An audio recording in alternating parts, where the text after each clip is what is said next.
So dear students, welcome back, and as you know we have been going through the previous year paper of class 10th English, that is of the year 2023 by J.K. Bose. And in our previous 1 to 2 videos we have discussed its first three sections. That's section A, reading comprehension, and then it's section B, that's grammar, and also it is section C, writing skills. तो ये तीन sections हम already discuss कर चुके हैं. यहाँ पे एक और सेक्शन है आपके पेपर में, section D, that's the literature. जो आपकी जो टेक्स्ट बुक है उसमें से जो शॉर्ट स्टोरीज़ हैं, प्लेज हैं, प्रोज हैं या फिर पोइट्री हैं, उसी के बेसिस पे ये सेक्शन आता है. उसमें से कुछ एक्सर्प्ट्स, कुछ एक्सट्रैक्ट्स या कुछ पैसेजेस या कुछ सेंटेंसेस लिए जाते हैं और फिर आपको इनके फिर बाद में जो क्वेश्चंस होते हैं उनको फिर जो आंसर करना पड़ता है. फॉर एग्जांपल यहाँ पे जो ये लाइन्स आई हैं, ये आपकी जो पोइम है जी महजूर की, गुलाम महजूर की प्रेयर, उसी में से ये लिया गया है. और फिर यहाँ पे जो पहला क्वेश्चन है, identify the metaphors used in the above lines. तो इन लाइन्स में कहाँ कहाँ पे मेटाफर इस्तेमाल किया गया है. देखिए यहाँ पे वे ऑफ ट्रुथ है, यहाँ पे डिवेल इन इग्नोरेंस है, यहाँ पे नेक्टर ऑफ नॉलेज है, यहाँ पे इल्स एंड पेन्स हैं. ये सारे मेटाफर्स हैं. वे ऑफ ट्रुथ, सच्चाई को यहाँ पे रास्ते के साथ कंपेयर किया गया है, रास्ते के लिए इस्तेमाल किया गया है. डिवेल इन इग्नोरेंस, इग्नोरेंस को यहाँ पे डार्कनेस के लिए उसके जो तशबीह दी गई है या इस्तारा के तौर पे. नेक्टर ऑफ नॉलेज, नॉलेज को यहाँ पे अमृत के साथ यहाँ पे एक तशबीह दी गई है, इस तरह के तौर पे डाला गया है. एंड इल्स एंड पेन, जो मुसीबत और तकलीफ़ होती है उनको यहाँ पे जो एक दुख दर्द होता है या जो बीमारी होती है उसके लिए यहाँ पे इसको इस्तेमाल किया गया है. तो यहाँ पे ये जो इसमें जो हम कह सकते हैं कि ये मेटाफर्स इस तरह के तौर पे इस्तेमाल की गई है. इनकी जो क्वालिटी है वो किसी और चीज़ की क्वालिटी के साथ यहाँ पे कंपेयर करने की कोशिश की गई है. इसके बाद यहाँ पे अगर हम देखेंगे एक और यहाँ पे जो ये लाइन्स आई हैं दूसरे पोइम से, जो आपकी पोइम है snowdrop by Ted Hughes, तो उससे ली गई है. Round the mouth dulled wintering heart weasel and crow as if moulded in brass move through and outer darkness.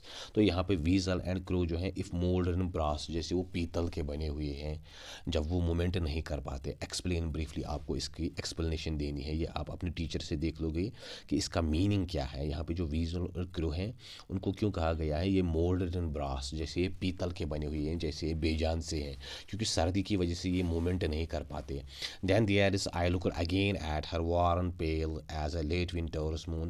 एक और यहाँ पे स्टेंजा आया है जो आपकी मदर है, माई मदर एट 66, उससे यह एक्सट्रैक्ट लिया गया है बाय कमाला दास. तो इसके बाद इसमें जो क्वेश्चन हैं, what childhood fears do you think the poet is referring to in the above lines. शायर के जो बचपन में जो कुछ खौफ हैं, शायर उनको यहाँ पे कैसे रेफ़र कर रही है. बचपन में जो शायर हैं वो इस खौफ में मुब्तला होती हैं कि कहीं वो अपनी माँ से अलग ना हो जाए. तो इस तरीके की इसके फिर जो क्वेश्चंस आते हैं. Then there is mouth like a fire place chimney for a nose and trial daggers. जो आपकी जो पोइम है कस्टार द ड्रैगन, तो उससे ये लाइन्स ली गई है. इसके बाद जो यहाँ पे pick out the similes from the above lines, इसमें जो सिमिली आया है, जो ये तशबीह जो इस्तेमाल किया है जो शायर ने. तो mouth like a fire place, जो उसका मुंह है वो फायर प्लेस की तरह है. चुमनी फॉर अ नोज, जो नाक है वो चिमनी की तरह है. Reality daggers on his face, तो उसके जो नाखून है वो डैगर्स की तरह है. Belinda as brave as barrel full of bears, Belinda को यहाँ पे कंपेयर किया गया है बियर्स के साथ. And any can Blink chase down line down the stairs. Mustard were as brave as a tiger in rage, Mustard को एक टाइगर के साथ कंपेयर किया गया है, तशबीह दी गई है. तो इसके बाद जो है so shall I take my last dear fuel of life to heap on my soul, ये आपकी जो पोइम है आपके टेक्स्ट बुक में the last lesson of afternoon D H Lawrence की, तो उससे ये लाइन्स ली गई हैं. इसके बाद जो है take the toll of their insults and punishments elaborate, जो यहाँ पे पॉइंट कह रहे हैं कि वो मुझे इंसल्ट कर रहे हैं और मैं ये चीज़ें बर्दाश्त कर रहा हूँ एज पुनिशमेंट, एक सज़ा के तौर पे. यहाँ पे आपको ये चीज़ एलॉबरेट करनी है. तो ये पोइम्स आपको ठीक से पढ़नी है. आप ये सारी चीज़ें जो हैं ये देख लोगे, आपको ये सारी चीज़ें आ जाएंगी. ये कोई ज़्यादा कुछ डिफ़िकल्ट नहीं है. इसके बाद यहाँ पे जो है क्वेश्चंस आए हैं, जो टेक्सचुअल क्वेश्चंस होते हैं. What was the curious episode that took place in the clergyman's house, जो फुटप्रिंट्स विदाउट फीट है, क्लर्जी मैन्स के घर में क्या अजीब गरीब मामला पेश आया. Anna says teachers are most unpredictable. Is Mr. Keating unpredictable? यहाँ पे ये अनप्रेडिक्टेबल है. एंड हाउ, तो जो एनी है वो कह रहे हैं कि टीचर तो बड़ा अनप्रेडिक्टेबल होता है. क्या मिस्टर कीसिंग के बारे में भी ये चीज़ है, जो एक्सेलेंट फादर है आपकी लेसन जेन ऑस्टिन की.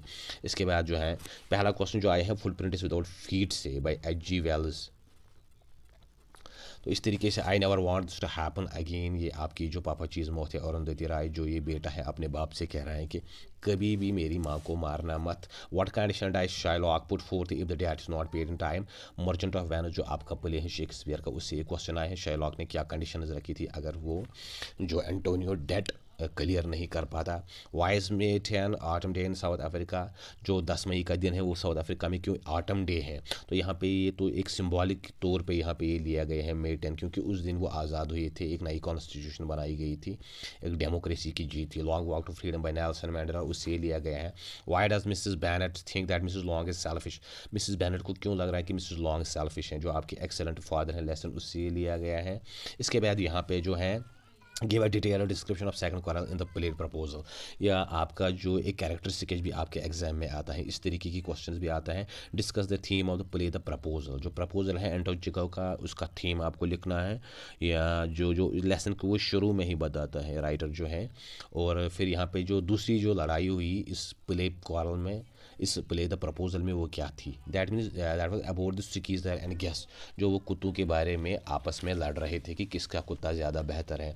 इसके बाद यहाँ पे एक कैरेक्टर स्केच जो है गेरासिम का, जो सर्वेंट है एस्टिस सिमेनोव का, वो आपको लिखना है। कैरेक्टर स्केच किसी न किसी लेसन में ज़रूर आता है, किसी न किसी लेसन से कोई ना कोई कैरेक्टर स्केच आपको लिखना होता है। What effect did the collapse of Rama Rao business have on him and family, जो आउट ऑफ बिजनेस लेसन है आर के नारायण, जो रामाराव का बिजनेस जो बिल्कुल चौपट हो गया, इसका उस पर और उसकी फैमिली पे क्या असर पड़ा। हु वाज बिशंबर, जो बिशंबर का कैरेक्टर स्केच आपको लिखना है, जो रिसेंटली मैंने पढ़ाया था इस लेसन में। Why did Bholi's parent accept his marriage proposal, Bholi के जो पेरेंट्स हैं उन्होंने कैसे उसका जो मैरिज प्रपोजल है उसको एक्सेप्ट किया। देखिए ये बोली है कि अब्बास की, तो उससे ये क्वेश्चन लिया गया है। सो डियर स्टूडेंट्स, ये हमने देख लिया जो आपका सेक्शन सी है राइटिंग स्किल, और जो सेक्शन डी है आपका लिटरेचर। तो उम्मीद है आपको ये चीज़ें समझ आई होंगी और एक आइडिया सा आपके दिमाग में आया होगा कि आप कैसे एग्ज़ाम को फेस करोगे। और ये लेसन्स आप डेफिनेटली पढ़ो, उनको डीपली पढ़ो, आप ये सारे क्वेश्चंस जो है मोस्टली आप वो कर पाओगे, ज़्यादा कुछ मुश्किल है नहीं। तो उम्मीद है आपको ये वीडियो अच्छा लगा होगा, और अगर आपको थोड़ी बहुत भी इससे कुछ आपको लगा होगा कि आपकी मदद हुई, तो आप ज़रूर चैनल को सब्सक्राइब करिए, वीडियो को शेयर करिए, लाइक करिए और अपनी व्यू दें। Wish you all the best and thank you.